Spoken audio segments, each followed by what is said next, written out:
Alright, we're moving on to the third lesson. It's not the third video, but the third lesson. Let's open up our PDF file. And as you can see, we're on lesson 3, C position. Dotted notes. So we're still doing our C position, C, D, E, F, G, C, D, E, F, G in right and left hand. But we're looking at rhythm a little bit. We're going to have some dots next to these half notes, and we'll discuss what that does. But first, before we jump into this, you should have already done, or you can pause the video and do this now, your repertoire. Your lesson 1 and your lesson 2. Play through those one time is all you need. If you like to do it twice, it'd be okay if you played it twice, but not too much. Mostly we just want to play through it. Say it and play it. Say the note names out loud. It's very important that we really get that down. Also, review the note check thing where we did the 2 black keys and the 3 blacks, where you just pick a note at random and be able to tell what it is. Okay? And play all the B's, all the A's, all the C's on the piano, that thing. That exercise is very helpful if you're still not there on that yet. You need to be doing that as well. And, alright, so you got that out of the way. That should take a few minutes. Now, we will get to this lesson 3. And we start out, I'm going to go ahead and zoom in here. I just wanted to show you the whole 3 lines there, or 4 lines. Actually, let's zoom in a little more. And you can really see what's going on there.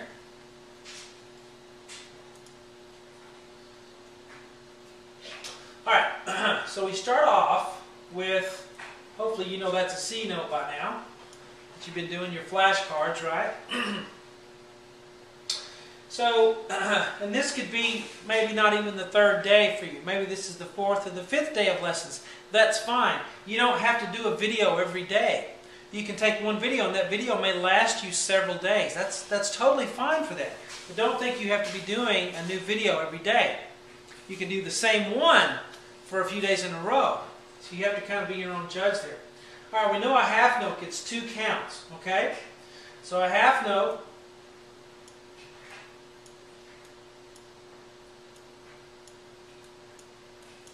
gets 2 counts. We know that. All right, what a dot does to a note,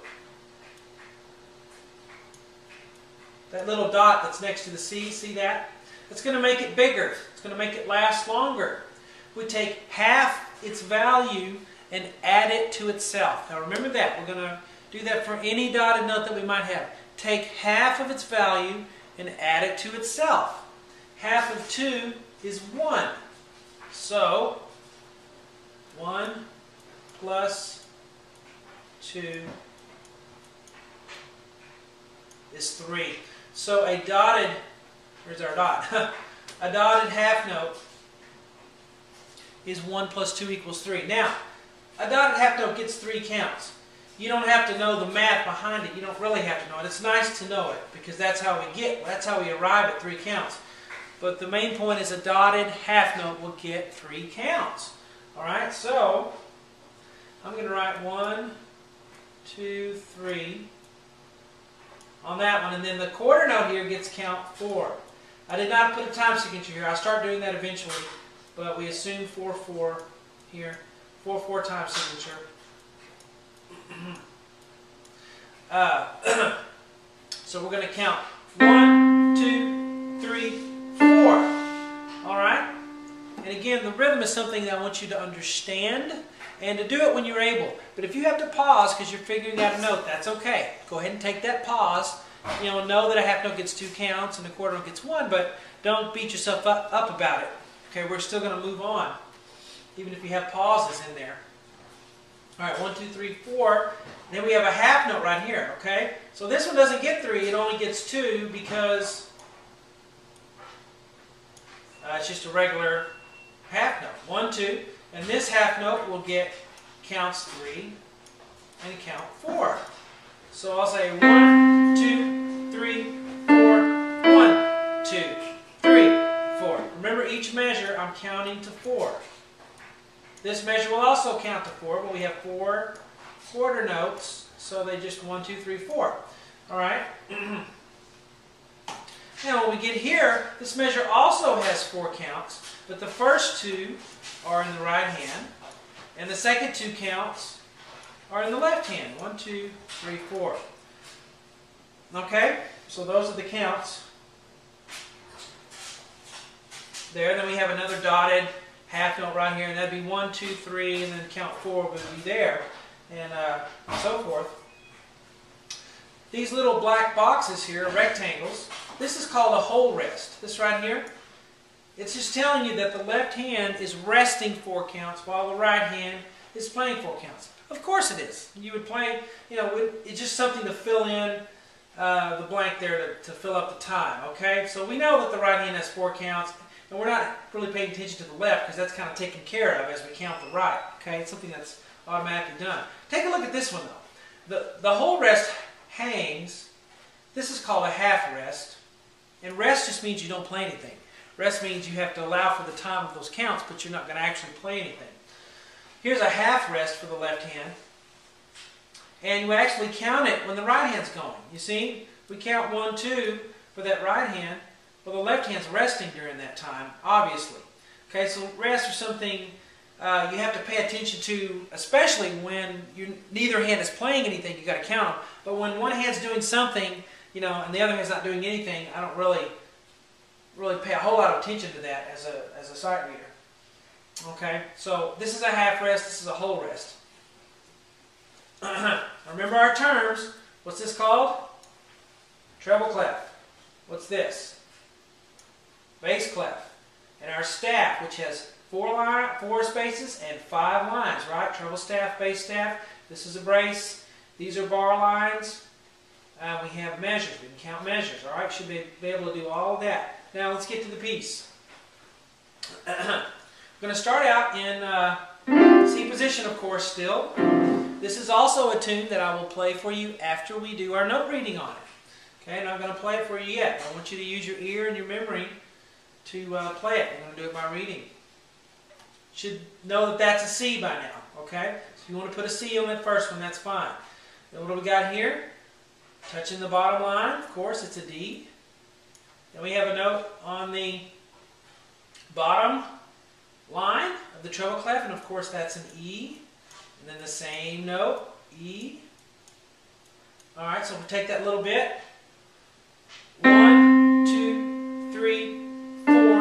1, 2, 3, 4. Alright, C, D, E, E. If you can play it in rhythm already, fine. If you can't, just take your pauses as you need to. And what do we have here? I'm just going to write this first one. Of course, it's a D because it's underneath, touching underneath the staff. Then what we have here? C. And what do we have here? Back to D. And what do we have here? E. And then what do we have here? A C. Okay? Now, on the left hand, what do we have right there? What letter is that? We know it's a C, D, E, F, or G. Hopefully, you have a reflex now that that's a G. Did you see that? So, oh, that's a G. G's on my thumb. Okay? So we do G there. On the left hand, the thumb. And that's all the left hand does. Then we go back to the right hand. Begin with a C again. 1, 2, 3. And then we have the D there at the end. So we've got through those notes.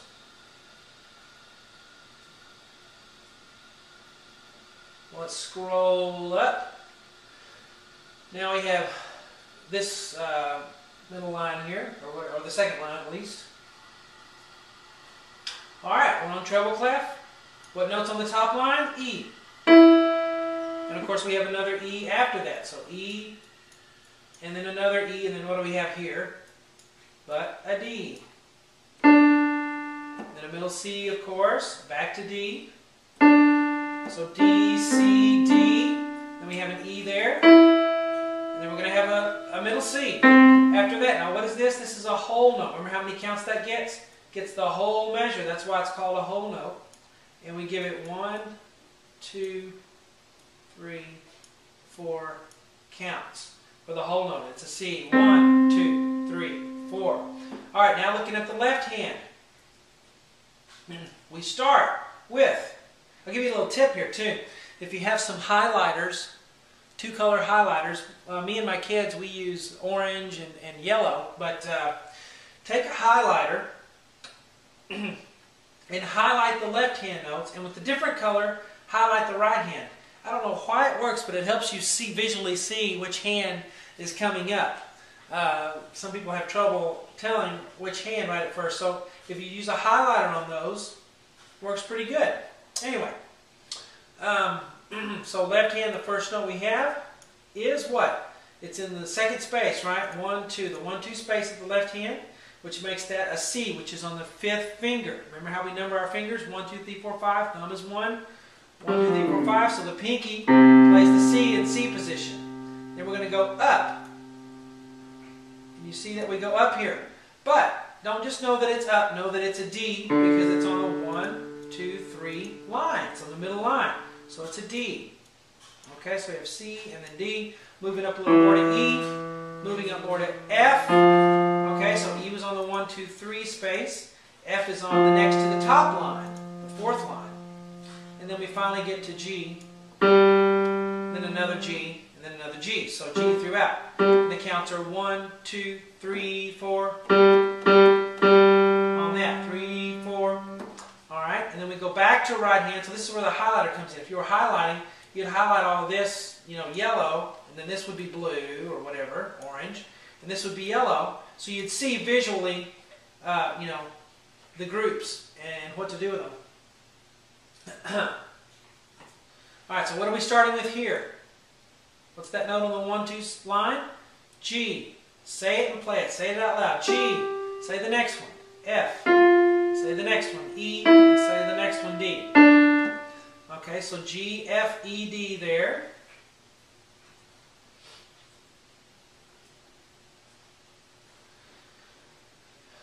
And then let's get to the 3rd line. Alright, I'm not going to spend so much time on each note because you should be memorizing these now. They should be becoming memorized. Now remember, we're not memorizing this song, this piece of music. We're not memorizing that. We're memorizing the notes, the names of the notes, and what the notes are. So that when we get another piece similar to this one, with the same notes, we can play it quickly because we know what the notes are. We haven't memorized that particular piece, but we memorized what these notes are, so that when they come up in any order, we're ready for them. Okay? What is this? A C, 3 of those. 1, 2, 3, 4. I'm playing with my left hand, I should play with my right hand. 1, 2, 3, 4. And then what do? We have a skip up here. From a C to what? How high do we go? We go up to a G. 1, 2, 3, 4. Now what? If you highlighted this, if you didn't highlight it and you're new at reading music, you might just skip over and not even see that. If you highlight it and you see down here, we go to left hand. And what is this note here? It's in the top space. 1, 2, 3, 4. What is that? That is a G on the thumb. And another G. And one more G. So 1, 2, 3, 4. Now, here's the first time, right here, in this measure, that we play hands together. Because the notes are lined up on top of each other. You see that? See how these notes line up? So you're going to play them at the same time. Okay? So what you're going to do is play this one with this one. So what is this on the right hand? It's on the 2nd line up. So that's a G. Okay, so I'm going to put a G here. Alright? What's the left hand note? Well, it's in a space. It's in the top space, so that makes it a G. Ha! They're both G's. Makes it a little easier to play them at the same time if we know they're the same letter. A G here and a G here. That's called an octave, by the way. Alright, when you play 2 letters at the same time, they're the same letter, G. Now we're going to go down in both. Both hands go down. Okay, so that means to the left, of course, on the keyboard. And this is going to be an F because it's in the space right there. This F is on a line, but it's still an F. See, this is part of what makes reading piano music more difficult than other instruments, because you have to read 2 clefs, and they're different. An F on the right hand doesn't look like